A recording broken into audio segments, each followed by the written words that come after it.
XDefiant's launch is right around the corner, hopefully, with it slated to be launched March 31st. My hype for this game is only growing, and today I figured we'd throw together a bit of a tier list here for the factions. I'm not gonna be ranking these guys based off of how strong I think they're gonna be in ranked, or even how strong of a character that I think they are. More so, I'm gonna be ranking them on which ones I'm going to enjoy playing the most. Unfortunately, I was not paying close enough attention to XDefiant to jump into any of their betas or their playtests. I missed every single one of them. So keep that in mind when we're making this tier list here. We're gonna be making it strictly based off of their abilities and how I see myself using those abilities and which ones I'm the most interested in playing. But let's go ahead and start this thing off here with the DeadSec faction. So the DeadSec come with the Fabricator as their passive, either Spiderbot or Hijack as their abilities, and then Lockout as their ultra ability. The one thing that really confuses me here is the Fabricator.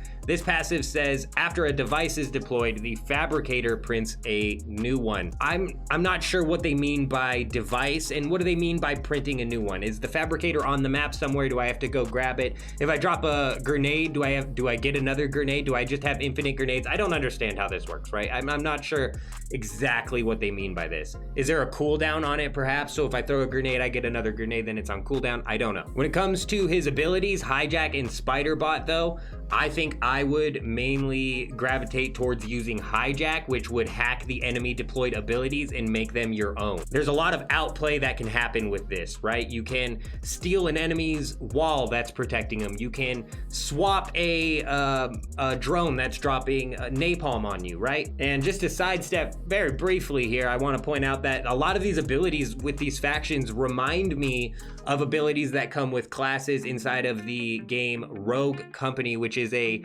third-person team-based shooter game. Now, obviously, there's a lot of differences between these two games, but when it comes to some of the abilities, especially with DeadSec, they are very similar to what we had in Rogue Company, which leads me to DeadSec's ultra ability, Lockout, which will disable the enemy's HUD, minimap, and the abilities inside of the affected area. This can actually be a game changer. It really can, especially depending on what game mode you're playing. Are you holding down an area where there's going to be a lot of people around and you're just able to shut down everybody's abilities like that?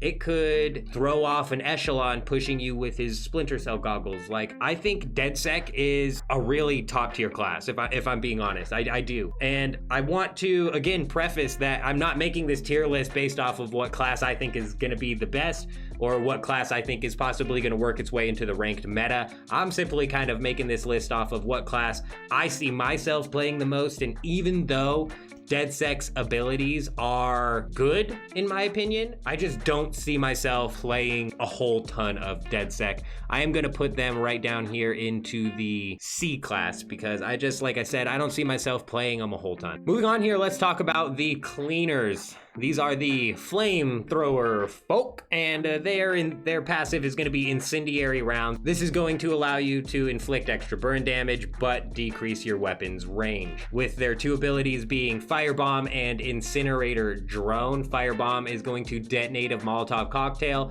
and then the drone will deliver napalm in like a line, basically. Finally, with the Purifier being a flamethrower that ensures enemies are thoroughly sterilized, the cleaners are a overpowered class, in my opinion. I am not looking forward to playing against cleaner faction. From their passive all the way down to their ultimate, man, they really honestly come with some serious freaking firepower, no pun intended. But I think if I had to play the cleaners and pick an ability, I would pick Firebomb. And I think a lot of people are gonna lean towards Incinerator Drone.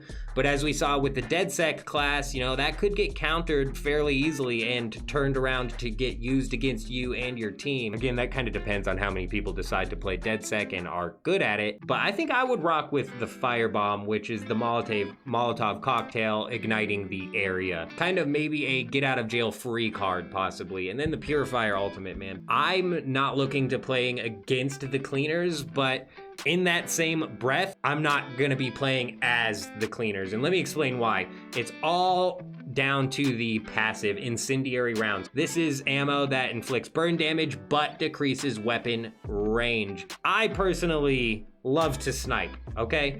We love to snipe. Even in these smaller map team-based games, we'll get down on some sniping. And extra burn damage, not really a big deal. Decreased weapon range, huge deal. I definitely don't see myself playing the cleaners, though. Like I'm saying, this is for sure gonna be a class that you guys see a lot of. It's gonna be S tier, both in pubs and ranked, I believe. But for me, cleaners are a solid D. Let's move on into the Phantoms, though. Their passive is called Hardened, with a health increase. They have two abilities, obviously, Blitz Shield and Mag Barrier. Blitz Shield will equip a tactical shield, and Mag Barrier is going to drop an electromagnetic barrier that's going to block incoming fire and allow you to shoot through it. That's a bit overpowered, but again, can be countered with something like DeadSec, which is why I think DeadSec might work its way very, very solidly into an S tier for rank. But we also have the Aegis Ultra ability coming with the Phantoms, which is a spherical shield mixed with a close quarter shotgun, basically making this one of the tankiest classes or factions in the entire game. And I think that if you become a good Phantom, that you possibly will be able to dominate the game, right? Between the extra health in a low time to kill game, that already being a huge buff. You have the shield plus close quarter combat ultimate, which might get you out of hairy situations where you have multiple teams kind of falling in on you. And then the electromagnetic barrier to block enemy fire but let you shoot through it, just allowing you to hold different paths better. These guys are going to be huge, and for me, I can see myself definitely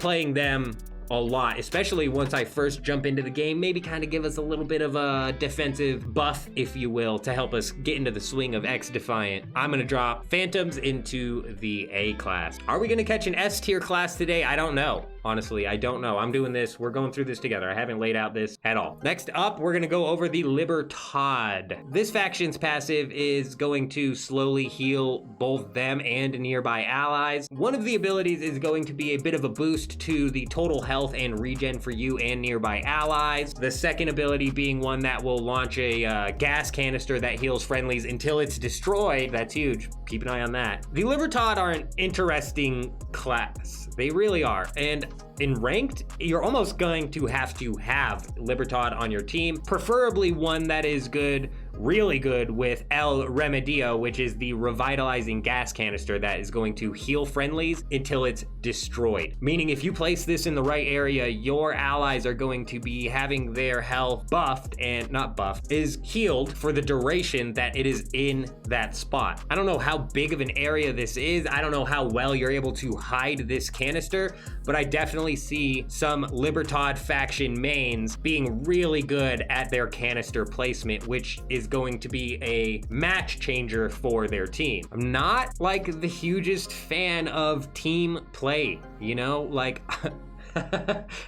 as bad as that sounds, I'll ride or die for my teammates. Don't get me wrong, okay? We ride or we die for our teammates. I just don't like playing classes where it's like other classes are outputting better damage because I'm focused on healing my teammates, right? I'm not a huge fan of that. So we're actually going to be switching up the tier list here. We're pulling a late 7th inning swap here. We're going to be moving the DeadSec up on into B, because the longer I've looked at their abilities, the more I'm thinking that if we can really master those abilities, we can really possibly throw some people's days off tremendously. And that means we're going to drop the Libertad right on in here into the C class. And actually, you know, I'm thinking they're even going to be D class because they're right down there with the cleaners. I'm not going to be playing the Libertad, and I'm not going to be playing the cleaners. This leaves us one faction left to go over, and this is the Echelon. By far my most anticipated faction, strictly because of what game it's coming from. But let's take a look at some of these abilities and kind of see if I actually see myself playing this class. We have low profile, which is going to make it to where you do not appear on enemy mini-maps. You can pick between digital ghillie suit and intel suit. The digital ghillie suit will render the agent nearly invisible. I hate this. I hate it. I hate it.